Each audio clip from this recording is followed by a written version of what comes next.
बड़ी खबर आई गाजा में चल रहे इजरायल के ग्राउंड ऑपरेशन से जुड़ी हुई। इजरायल ने गाजा में हमास की संसद पर कब्जा करने का दावा किया।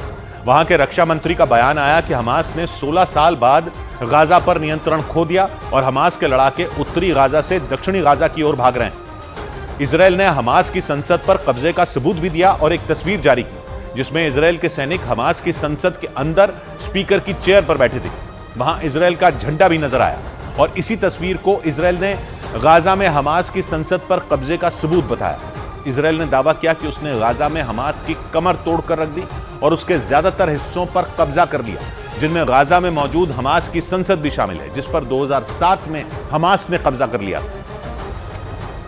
लेकिन गाजा में भीषण जंग के 39वें दिन इजरायल ने हमास को ऐसा झटका देने का दावा किया कि पूरी बाजी ही पलट सकती है, क्योंकि इजरायल की सेना ने एक तस्वीर जारी की और दावा किया कि उसने गाजा में हमास की संसद पर कब्जा कर लिया। तस्वीर में इजरायल के सैनिक संसद में बैठे दिखे और वहां इजरायल का झंडा भी नजर आया और इजरायल के सैनिक स्पीकर की चेयर पर बैठे दिखे। जिसके बाद इजरायल की सेना ने ऐलान किया कि उसने गाजा के ज्यादातर हिस्सों को अपने कब्जे में ले लिया।